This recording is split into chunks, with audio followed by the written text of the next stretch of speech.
All right, guys, we are back for episode 3, but I'm going to call it 2 because my lazy ass did not edit and upload episode 2. So we'll discuss the picks that we did make that nobody ever saw. But first, I want to introduce our guest, which by me introducing, I mean he will introduce himself. Trace, what's up? Hi, I'm Trace. I wrestled growing up with Nelson and wrestled at Northern Illinois University where I coached Nolan. Oh, don't let me forget. I have a funny story that Nolan's semi-involved in. He doesn't even know yet. But Nolan, for everybody listening, is my brother. I don't think I brought him up yet on the podcast, but continue. Yes, Nolan Baker. Wrestled at NIU and coached at NIU for a little while, and then switched over while I was coaching there to MMA, and been training MMA ever since the last 2 years about, and moved out to Arizona to Phoenix to train at the MMA Lab. Very nice. And remind me where the MMA Lab is out of. It's not Scottsdale, is it?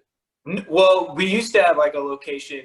We just changed locations, so we had a location in downtown, closer to downtown Phoenix, and now we have one right off the 17 in Phoenix. So it's pretty cool.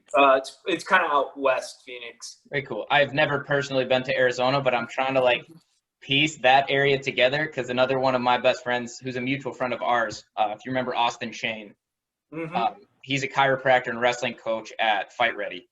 So is he really? I didn't know that. So he works with a whole bunch of those guys. So he gave me the podcast advice. So hopefully this podcast isn't too shitty when he hears this, so I can do his advice justice. But yeah, and also, as always, there's Cal. He hasn't said anything, so his face probably hasn't popped up yet. But yeah, I'm here, just kind of chilling.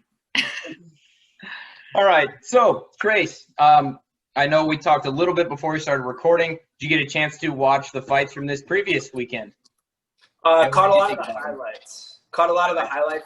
Couldn't sit down and watch them this time around, but some interesting picks. I don't understand why OSP was so heavy the underdog.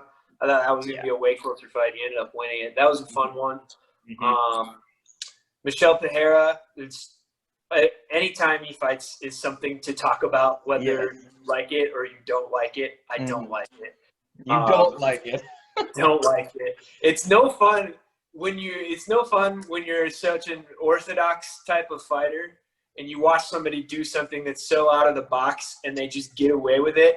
And you're like, gosh, if I were in that situation, how would I fare though? He's gonna hit you with some weird stuff. Yeah. Although Trace, I imagine that's how people talked about you when you wrestled. That's probably fair. Maybe not so much when I was in college, but definitely when I was a high schooler for sure. I would come from a lot of different angles. I was a pretty straightforward college wrestler though. Yeah, put my head into things. Yeah. So I'm much like you. I didn't have much time this weekend. I ended up pulling it up on my phone and watched the main and co-main. But yeah, so our thing on this podcast is we always try to highlight 2 to 4 undercard fighters so that not only we have incentive to watch the undercard and be entertained by, another 2.5 hours of fights, but for the people who listen, it gives them reason to watch. However, the 2 that we highlighted last week did not compete. And also the episode didn't go live, so nobody knows. But yeah, I couldn't believe that OSP was such a heavy underdog. I mean, I expected him to win, and he did, and that was that. I think Cal and I disagreed on the main event. Didn't we, Cal? Yeah, I had Overeem, and I told you Overeem's chin was soft, and you said, yeah, it is. So actually, I'm going to pick Sakai, which, whatever. But yeah, I thought Overeem looked pretty solid. I mean, I think he's still who he is. Yeah, I think he always has that fight-ending capability. He doesn't look like he has slowed down much. I think the guys just at the top of that weight class just hit so fucking hard that I said I wasn't going to swear on this podcast, but whatever. Bleep that out. I can bleep it out, yeah. I think those guys just hit so hard that no one could withstand a punch in the head from Ngannou. So I don't know how soft Overeem's chin is, versus him just getting blasted in the face by a train. That's fair. I think I could get punched one time by all those guys. What I think made him like an unfair underdog. I don't know what the betting odds were, but I'm sure there were people looking at his record and looking at that last loss going, oh, does Overeem still have it? But when you watch that fight, it's like, well, he does, because he won that fight. He won 24 minutes and 55 seconds of it. Yeah, exactly. Like, the fact that has to be chalked up as a loss, it doesn't really do him justice as to how good of a fighter he still is.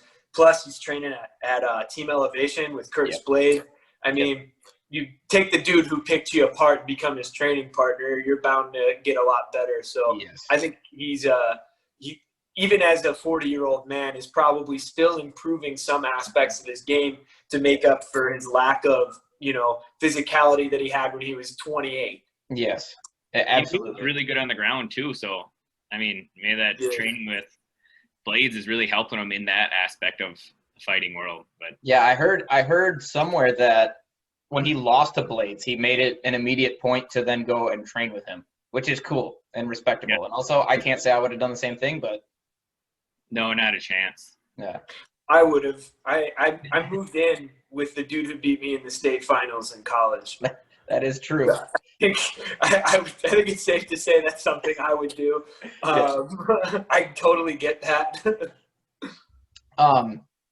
One other observation I had from the main event was that Sakai looked good on his feet and looked like he had never thought of what might happen when he got to the ground. And obviously, that is my casual take. Also, I never introduced our podcast is called Casual Combat MMA. So we own we're two regular guys talking about MMA, so we have hot takes. But it just looked like he did not have a plan of what to do on the ground. And then when he was on the ground, he tried to pull guard. And that didn't end well. So he got elbowed in the face. Got elbowed in the face a bunch. Yep. Well, he's caught in like this like half guard almost, and he's turning the wrong way. He's turning to give his back. He should be turning. Granted, he's turning from strikes, right? As opposed to looking in and pushing away and getting that space and starting to shrimp your knee back in. He turned the other way and gave his back, and that's when those elbows started coming over the top because his wrist was still collared up. Yeah. And where does – I have no idea. This is just a possibility that you guys know. Where does Sakai train out of? Does he train in the U.S.? I assume since he was fighting in Vegas, he must have been. I would guess if that was the case, if he was fighting in Vegas. I don't know. I'm trying to think of if they've had any foreign fighters there that aren't at least like on a visa in the U.S. They have not. I'm sure he is. Yeah, the only foreigners that are fighting at the Apex Center right now in Vegas are ones who are in the United States training. That's what the purpose of Fight Island is, so they can get international fighters out there. So I don't know who trains that, but you mentioned Team Elevation. They have so many killers, and I did not realize. Oh, yeah. Because I'll give a shout-out to my boy Nate Smith, who did take a loss on Dana White's Contender Series. I believe he wrestled at OPRF. If not OPRF, he was right around there and wrestled with those guys.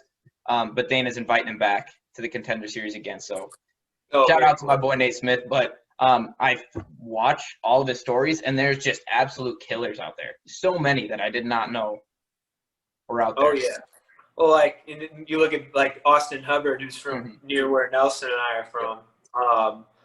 Just very good, up and coming. Took a tough loss in his last fight, but what he did to Roscoff definitely made him a marketable fighter. Yes. And that was one of my favorite. I had him putting my parlay together too on that day, and he was a big underdog. Bet on Hubbard? Yes, I did. I paid my rent with Hubbard that month. Wow. Dude, I have not been betting on fights, dude, but I would have bet the house on Max Roscoff. And I feel like I did Northern Illinois a disservice, and I disgraced them. But not only that, you also disgraced me by telling me how sure you were that Max was going to win repeatedly, like, you told me like a month ahead of the fight, you're like, hey, this guy's coming up. I think he's going to be a stud. I would put all of your money on him getting a knockout. Hey, that just shows how much faith I had in him, because he didn't even get his UFC contract until a week before. But I had mentioned him to you. Yeah. Way out before he even got a UFC contract. So, but then everybody I told that I was betting on Hubbard looked at me like I was crazy. You're gonna go against Roscoff from NC State? Yes, I am. I had that much faith just because I knew I've seen Roscoff and just knew Hubbard was good enough at wrestling to stop the majority of those takedowns. Now Roscoff's jiu-jitsu is very good. Yeah, very good. If you can't get there, it's a fist fight still. At the end of the day, you know, if you're good at wrestling, you're good at wrestling. You got to be good at wrestling and fighting. Yeah. Did Austin wrestle at Newman? Yeah, he's state champ. I don't remember him. I remember Max. He's older than I am. Okay, so then there must not have been overlap, if maybe a year, but maybe a year. I think he's a year older than me. Because I think Max might be a year younger than me. Yeah. I'd have to his younger brother. I'd have to double check, but I'm pretty sure he's older than I am. Yeah, but yeah, I saw the name and then I saw his face in one of his fights and I was like, wow, that guy looks a lot like Max Hubbard. And then I found out that he's right from our conference. But yeah, so last weekend's fights, I think everybody was not really excited for the card, and I think then 2 fights got eliminated, so not many people watched. I think it ended up all right based on the fights that I saw and based on the feedback of all the other fights. I think they all actually held up to make a decent card. Yeah, I thought it was decent. I mean, there's a couple fights I was excited about. Can't complain too much for free fights. Yeah, and I had an absolutely super busy week last week. I didn't research if there's a card coming up this weekend. If there is, I don't even know who's fighting on it. So there is. I won't. There's 2 fights are only announced for it as of right now, and the main event is Angela Hill and Michelle Watterson. Oh, I did hear that, and I will be watching that fight. That's a good fight. I'm excited for that. Tough one for Michelle. I think Karate Hottie's going to have a little tough one. Angela Hill's very good. Her last fight, who did she lose to? She lost to no, I know she lost, but she in a decision to Claudia Gadella. Yeah. But who did she lose to before that? I don't know. It was a good fight, older fighter, I think. I'm not gonna get this last name right at all. It's Jan. Oh, Joanna Jędrzejczyk. Joanna Jędrzejczyk. No, that's not it. No, not at all. Jan. Then the last name is Xiaonan. Oh. Yeah. I can't even attempt. Yeah. I don't know how those letters even sound together. I know the last fight she was in, I watched, and I really felt like was close enough to call it her way. Yeah, that I remember that now too, because I had money on her, and I felt like I was like, she probably won. We're probably sitting open. And I had told people to bet on her as well. Another card coming up this weekend, what's the date? Yeah, it should be coming up this weekend. The LFA is going to be back. I'm excited for that one because I've got a teammate on that card that I'm really looking forward to. Kyle Stewart, UFC vet, trying to get back into either onto the Contender Series or get another contract with the UFC. Nice. Yeah. Do you want to talk a little bit about some of the guys you train with at MMA Lab? Yeah. So we've got an awesome gym, man. I mean, really, like some of the best depth you could hope for in a gym in the country. I think between our amateurs and our pro squad, just a lot of really good fighters, and we're starting to become super wrestle heavy. So we've had some people. I don't even know if I can tell you one of them. He's thinking about moving. This is the one that I was talking to Nelson about that I said Nolan is kind of involved. We had a guy in from Ohio State this weekend who's thinking about moving down, and I was sitting next to him and I was talking to him. And I said, "What's your name?" He said, Josh Demas. And I said, "Oh, is that like Dom Demas?" And he was like, "Yeah." And I was like, "I cornered Nolan Baker when he beat your brother at the U23s. Oh, awesome. Did he look at you and just Yeah, I was like, oh, okay. No, he's a really cool dude, really nice guy. But so this is just at 170 if Demas comes, right? So if Demas comes, we'll have Demas, we'll have me. We have David Michaud, who wrestled at South Dakota State and has been a PFL world title contender. Mark Martin from Ohio State, who's a three-time NCAA qualifier. T. Edwards wrestled for ASU and ODU. Who am I forgetting? James Nakashima wrestled at Nebraska and at Lincoln College. And I think that might be it for my weight. But that's 6 Division I wrestlers just at my weight that I get to train with, you know. That is awesome. Yeah, and now we just recently, Bryce Meredith is at the MMA Lab as well. He's got a ton of depth at his weight too. Not as much wrestling depth, but just talent depth. Kyler Phillips, phenomenal 1-0 in the UFC. Should have got picked up in the UFC way before he did. He's just extremely talented. One of the best flow roll BJJ guys I've ever seen. Like, you don't want to scramble with Kyler. Mario Bautista, who's I think has multiple performance bonuses now in the UFC. Of course, Sean O'Malley. So, I mean, we have a ton of depth. The main guy I'm training with right now, though, is probably Jared Cannonier, working on his wrestling. Super excited for that October 24th card, man.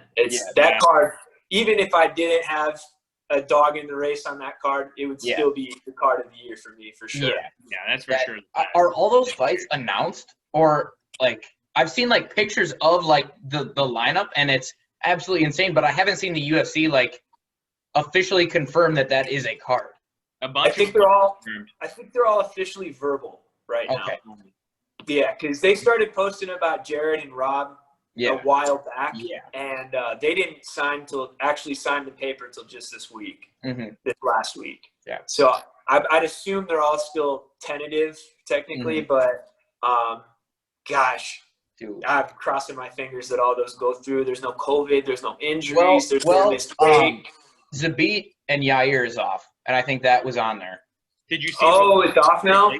Zabit has Yair has an injury, but I hear rumors that they're gonna plug Zabit versus Volkanovski on that card for a title. That would be ridiculous. That would be 3 title fights plus. Oh my gosh, that's 3 title fights plus Whitaker and Cannonier, and then what's the other one on there? I can't remember. There's like a 5th fight that normally would be a main event. Yeah. The light heavyweight, maybe. No, that's the next one. My bad. That's 253. I can imagine. I wonder what the undercard is going to look like. Oh. That'll be a fun episode for you guys to look at that undercard, because it's going to be probably blowout. Like a main card. Yeah, it'll probably be like a fight night main card on the undercard for this one. It's going to be good. Oh, I'm so excited. I'm really looking forward to that Cannonier-Whitaker fight. I don't know who I'm taking yet. I really, really like Robert Whitaker. But I also really like Jared Cannonier, so I don't know. Oh, I do have a question for you, though. Yes. Today, I was playing on UFC 4, and I picked Jared Cannonier, and I got knocked out. What's up with that? From his training partner, just last week, I was at my buddy's house, and he knocked out 2 dudes with Jared Cannonier, and one of them was Izzy. So, I mean, if we want to use that math. Yeah, well, I was just wondering, somebody close to him, what was going on with him, because the guy I fought kicked Jared's ass, and it wasn't my fault. It couldn't have been my fault. Couldn't have been your fault. No. So, I will say this about Jared. I think he's the hardest hitting 85er. I think he hits harder than anybody else in that. And obviously, you're going to correct me if I'm wrong, but did I hear that he started MMA as a heavyweight? Yes. And then just decided, I'm just going to get shredded, and then just kept killing everybody? When he got to the MMA Lab, he was a heavyweight. He was in the UFC as a heavyweight, fought at heavyweight in the UFC, fought at light heavyweight in the UFC, and fought at middleweight in the UFC. Fought Dominic Reyes at 205. Yeesh. Yeah, before we knew how good he was. And we took a loss there, but Reyes is obviously very good. Yeah. So he's really filled out into the 85 division. He's massive. He's like, I was playing around fighting at 85 in my amateur career. And when I came to visit the lab and I wrestled with Jared for the first time, I knew within 3 seconds of him putting his hands on me that I was not an 85er. There was no way. I had no business. There was no kidding myself that I was going to lift up to 210 and get my weight up and cut down to 85. Not a chance. When you see and feel Jared Cannonier in real life, it's like he's different. Him and I are not the same person. I can't do what he does at that weight. I have to go lower for sure. He's a very impressive athlete, tireless worker, drills super, super hard. Speaking of drilling hard, the hardest driller out of any wrestler I've ever drilled with, Division I or elsewhere, is Benson Henderson. Really? Benson Henderson has made me crawl out of the room drilling. Like he is the highest drill pace I've ever experienced in my life. It's like, I asked him after our first drill session, right when we went to go get water, I was like, you were just one of those guys who was in on someone's leg like every 3 seconds. He said, my coach had a rule that I had to shoot every 8 seconds because I did not win the match if I didn't shoot every 8 seconds. That is awesome. So one of the things I wanted to ask is, so I have obviously never been in a fight. I pride myself in being a pretty good wrestler, being familiar with combat sports, but I've never been in a fight. I know no jiu-jitsu, and I'm beginning to, I think, make the turn of respecting jiu-jitsu more than I think the average wrestler. I think the average wrestler thinks, I could go into MMA and those jiu-jitsu guys aren't going to do anything. How has the shift to being a more well-rounded MMA fighter looked like in the terms of what your goals are when you get down on the ground? Oh, I want to be able to strangle everybody. Yeah. It takes a lot of energy to punch people. Even when you're on top, you have to have control. You can't compromise position to land strikes all the time. Every now and then you can and get away with it. But I think I would be much more suited into looking for submissions. And you're 100% right about jiu-jitsu. I think I don't think jiu-jitsu gets as much respect as it should in the wrestling world. For sure. So there's this guy I train with in the jiu-jitsu world, super famous, Flow Grappling posts about him a lot. He's an ADCC world champ. His name is Tanquinho Mendez. Okay. I didn't know Tank when I got to the lab, and I trained with him one time when he wasn't really training for anything, and I took him down, and he kind of just controlled my position. He didn't really go for any submissions on me. I couldn't submit him. I couldn't hit him. Just impossible to pass his guard. And if I even started getting close, then I got stuck in half guard, brought back into full guard, and just remembered thinking like, wow, it was crazy how I couldn't control that guy. And then like a month or two later, he started training for Abu Dhabi, and I'm not even kidding you. I couldn't tap fast enough. He was tapping me he probably tapped me 9 or 10 times in a 3-minute round. Jeez. And just like, you get to a point where you're like in a scramble in wrestling and you like are cognitively thinking the next step ahead, and you go, okay, I can do this or this. This has a higher percentage. I'm going to do this, right? He'd get me to that next step ahead where I'd go, I'm going to do this or I'm going to do this. They're both wrong. I knew whatever decision I made was going to lead me down a path of destruction that I couldn't walk back out of. And it was just, I've never felt, he made me feel like a child, like an actual child. But that's also the best. He's the best in the world. Yeah. Argue at his weight, arguably the best in the world. It's won world titles basically. So, yeah. I mean, he's a very different person in that aspect. A different competitor in that aspect where, like, I'm a great wrestler, but I'm not the best in the world at wrestling, So it's kind of hard for me to compare me to him. But yeah, I've been rolling with blue belts where, especially in the gi's way different. So I was rolling with this blue belt one time who like wasn't a competitive blue belt, and he put his foot in my belt and swept me. And I was like so offended. It felt so disrespectful to me that he did that to me. He wasn't even an athlete, And so there are there are tricks to everything, man. Like if you watch Nelson headlock somebody or Nolan headlock somebody, either of them, or Splato somebody, you look at them, especially Nelson, not so much Nolan, because Nolan got his man chest now, and Nelson was always skinny. Right where here. you watch Nelson, you watch Nelson headlock somebody and go, he had no right to do that. That's what it felt like. Was this blue belt put his foot in my belt and swept me into full mount, and I felt disrespected. Oh, I totally get that. Like wrestling with Nelson, he's got all these different tricks and these throws, and I wrestled 49. So occasionally, me and Nelson are pretty good friends. We'd come drill together, and every once in a while, I'd never tell him this until now. He'd like hit me with a headlock or something. I'd be like, oh shit, he actually kind of got that on me, and I have 25 pounds on him right now. Yeah, exactly. It's weird how important technique is. Like you just think you're the stronger guy. It really shouldn't matter. I can just go grab him and do what you want, but that's just not the case.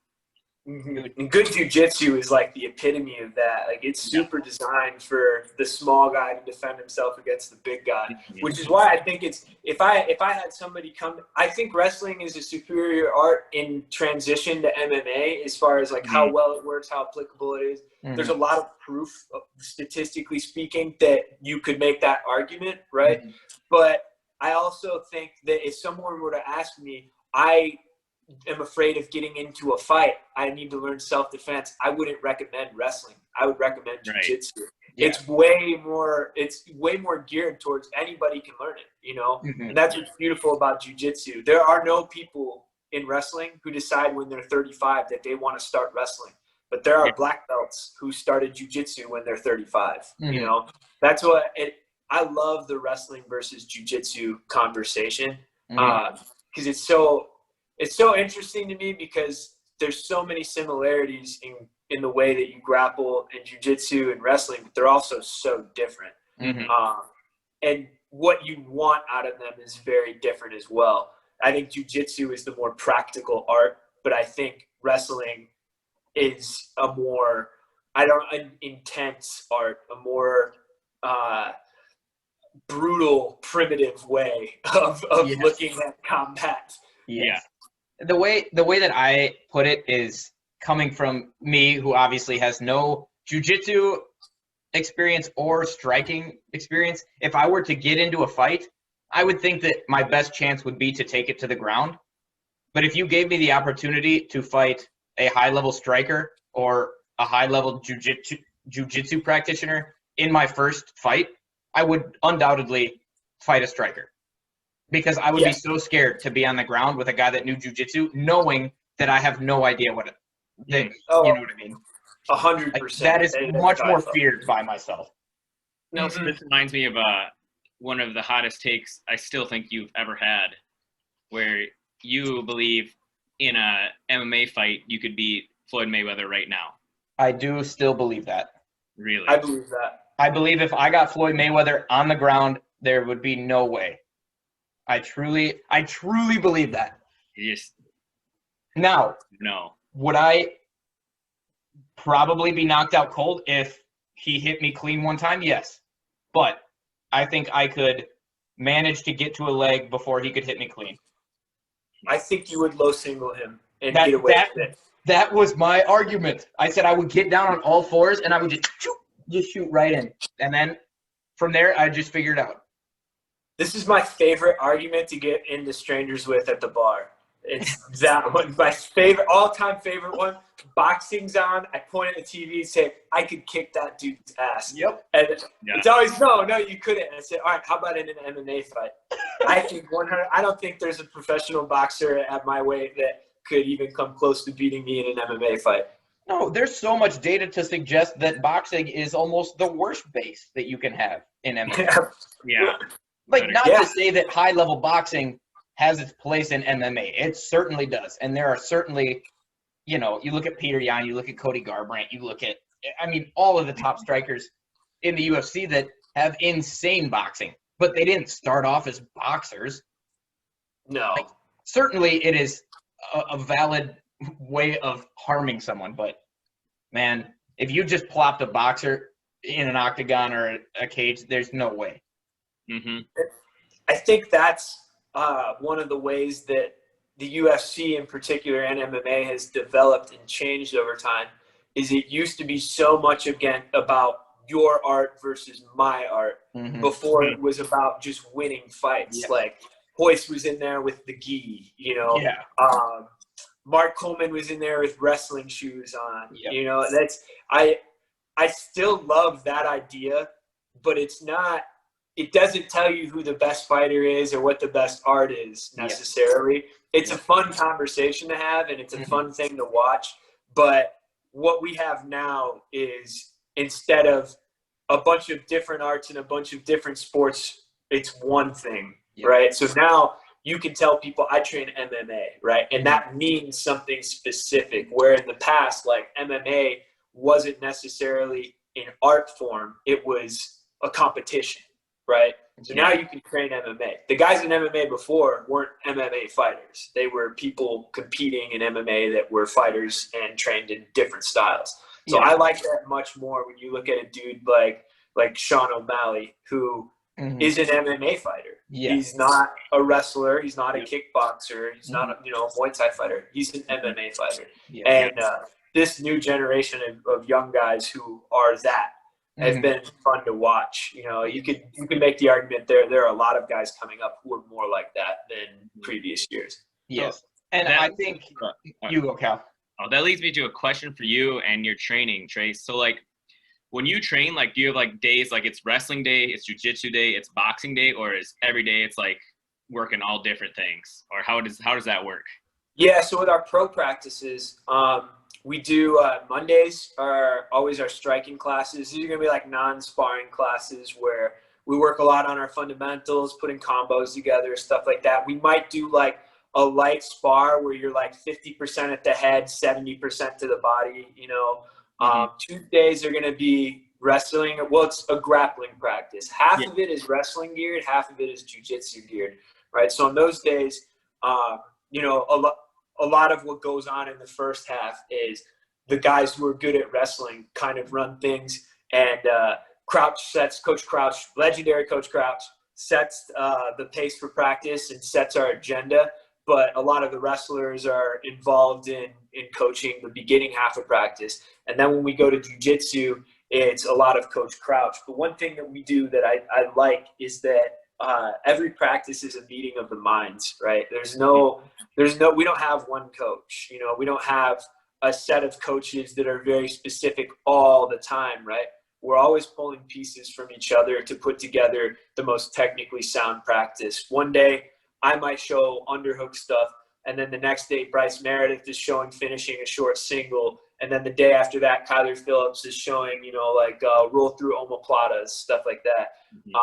That I think the lack of ego at this gym is what makes those practices great. But back to the schedule, Tuesday, that's the grappling practice. Wednesday is stand-up sparring, so we're just kickboxing, Muay Thai.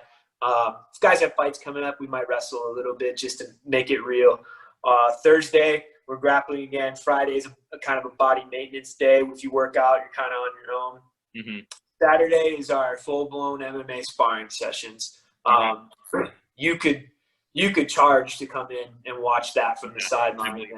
I've seen some freaking good rounds in there of guys who all people pay pay-per-view for. You know, it's easily one of my favorite parts of the week. I know it's going to suck because I have to do it too. And I'm going to enjoy it the whole time for sure. But I know there's going to be like a round or two where I take off and I'm going to see something that's just going to be awesome that I'm going to take a lot away from. Then Sunday is another body maintenance day. It's you need a lot of them. When you're like sparring on Saturdays, like how long? Like, are you doing like 3 rounds or a lot more than that, or it just depends? Depends on where you're at in your camp. So we have a cage in a mat room, and if you're in the cage, it's a sparring round. It's hard. You're trying to beat the other person.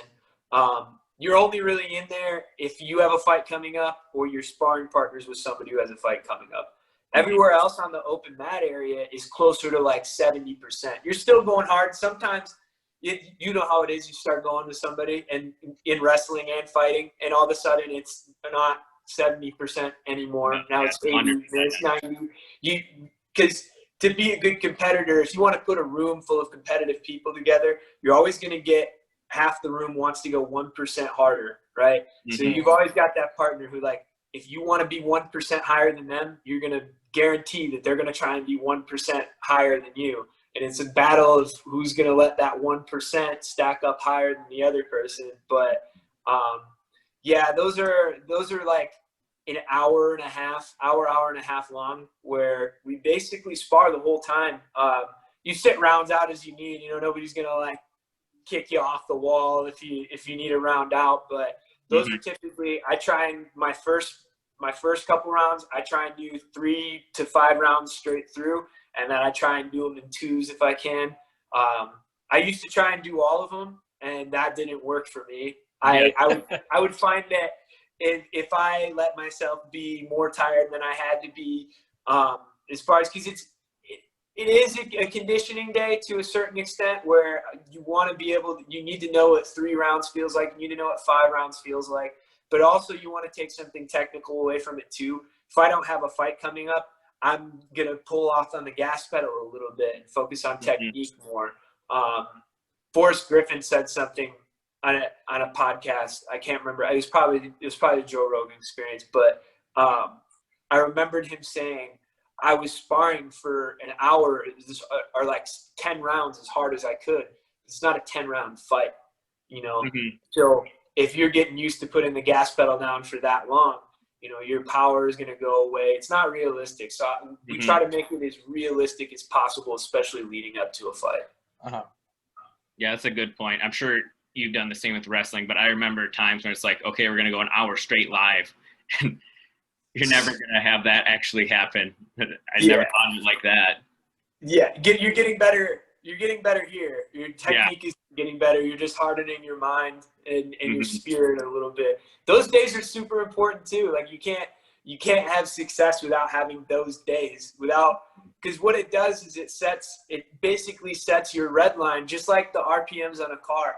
If you keep going harder and harder, you got to have one of those days so you know where that red line is at. You know, if you don't ever push the needle to the red line, then you don't know where your gas pedal begins and ends. So I think those days are important too, but it can't be all of them. You can't. It's not sustainable to do that. Right. Yeah, I always shot for my matches to be about 3 minutes max, and if they got past that, then I had some soul searching to do. Yeah, that was that's how my first couple fights were. My first 5, it was like, oh man. I was at one of those. Which one were you at? You fought. I can't remember the guy's name, but it was a first round KO. Okay, then it was in Rockford. Yes, yeah. You saw me fight for I think that was a middleweight title fight. Yes, it was. Yeah, in awesome. Rockford. Only time I fought in my hometown, which was cool. A lot of people came out. Like I'd love to come fight back there again, but I don't know how likely that is. I'll fight close to home at some point for sure, but in Rockford, I don't know about that. Yeah, I can't imagine that that's up where you are headed.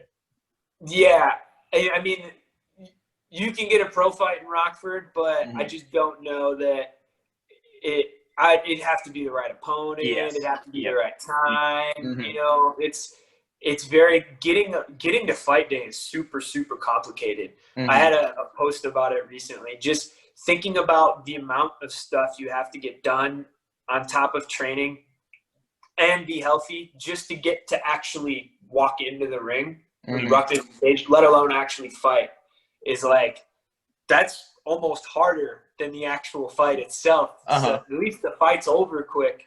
The getting ready for it, the thinking about it, the getting your paperwork done, your medicals done, getting your blood work done. Sometimes you have to do the vision test. Getting down to weight. Yeah, getting down to weight. All of that is like this giant journey that culminates in a night where you get locked in a cage and get to fist fight somebody, which is, I think, bizarre that you have to do that amount of work, right? Like, yeah, it seems like you should be able to go anywhere and get it done. Yeah, like you think people aren't jumping in the bit to like jump in and fist fight somebody. So, but But what it does, though, is it definitely weeds out, like, the riffraff that you would see at a terrible show. You know, like, you go to, like, a local show that's not very good or something. All that crap you got to do leading up to it is going to weed out people who are coming off the bar stool. I mean, the age of barstool MMA is over. These dudes that used to hop up off the bar and go, I fucking do that. They go, and, that age is pretty much over. Those guys that become good the same way that everybody else does. They don't walk in and knock people out anymore. I tell you what, man, I've become a huge nerd as far as high-level MMA has gone. But, man, I thrive at local fight nights, man. So fun. They're so fun. I remember my greatest moment at a local fight night was called the Three River Throwdown at La Crosse. And I had a few drinks and was really feeling it. And it was a boring fight, and I just decided to yell, "Spinning back fist!" And before I could even finish the phrase, a spinning back fist was thrown, landed clean, right to a knockdown. To the point where he couldn't have heard me and then thought, oh, yeah, I should do that. It was just at the same exact time that I said it, he did it, and it was awesome. People thought you were a fight wizard. Everybody looked at me like, what? And that was my coolest moment in MMA. Yeah, the local shows are fun. They're important too. Yeah. We always have, a buddy or two, who are either currently on the UWL wrestling team or, are just graduated that decide to, test their hands and see if they can fight, which is always fun. The other thing you get at those local fights is occasionally you'll get a guy who is like actually serious about like an MMA career and fighting, and he gets Joe Schmo. Yeah. Like I watched Albie McKinney fight a guy in Turtle Lake, Wisconsin one night, and Albie was essentially taking him down and letting him go, but he was like either kicking him in the face or punching him in the face. The guy would fall down, and then Albie wouldn't cover him up. He'd get back up, Albie knock him down again. I mean, it was like one of the saddest things I've ever seen. It was like, oh my God. And the guy would like try to grab onto Albie and he's like, please don't give me space. And he'd just be laying there and Albie'd look at him. He'd get up and Albie'd punch him in the face again. He'd fall down. It's like, oh my gosh. I love that. That would be me. I would be the guy begging for mercy. It was so funny, like trying to grab like Albie's leg, like as he's like backing away. He's like, please just stop and finish me. Yeah, you see a lot of mismatches like that, especially with good wrestlers who have like no MMA credentials that come in and just take somebody down and beat the life out of them. Like I fought this 18-year-old kid one time. I was like 25. And this kid had he had a kickboxing record, and we get to weigh-ins, and he has a Team Illinois wrestling shirt on. And I didn't recognize him, which is a problem. Yeah. And I was like, where'd you get that shirt at? And he goes, it's my friend's. And I was like, you need to give that back. Yeah. Like, you didn't earn that shirt, son. You're about to disgrace this shirt. Yeah. You need to give that back because it's not yours. You don't get to wear that unless you earned it. When I beat your ass, I will be taking that shirt. I thought about it. He had a rough day.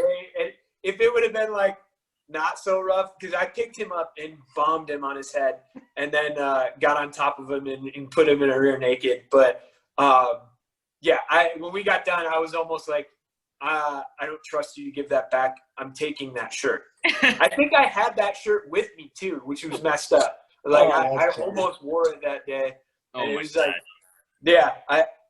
I don't know who let that kid take his shirt, but you've disgraced Team Illinois when you let that man take your shirt.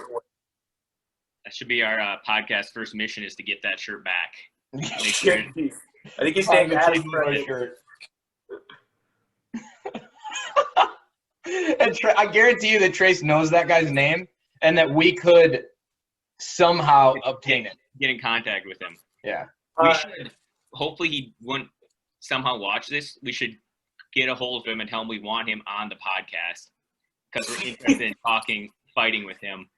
Talk about if he gets on, be like, where's that shirt? He'll be like, what? Like, Team Illinois shirt. Do you have it? I know you do. Yeah. Put it on and show it off. He's from LaSalle.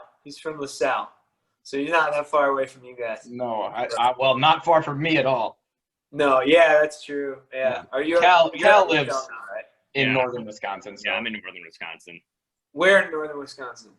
I'm like an hour south of Hayward. Hayward. Nicely. My dad's in Minocqua right now. Oh, yeah, that's Yeah, like an hour and a half. Yeah. There is a franchised Gracie Jiu-Jitsu school in Minocqua, Wisconsin. Oh yeah. Technically Woodruff, Wisconsin, which is even less notable. Like Woodruff is like the stain on the outside of the Slurpee spill that like never goes away off the sidewalk. It's just clinging on to Minocqua, and somebody threw a jiu-jitsu school there. I don't know who goes there. Every time I go out there, I want to peek my head in and walk in with. Well, now would have been more fun when I had my white belt, but I have a blue belt now. So now there's that was just this week, correct? Yes, that was just this week. Yeah, that was fun. Super excited about it. Yeah, that's awesome. Very cool. All right, so I don't know how long we've been going, but 45, 50 minutes is probably solid. I feel like we could talk for hours, but yeah, we might as well save Trace for later some too. Yeah, absolutely. Yeah.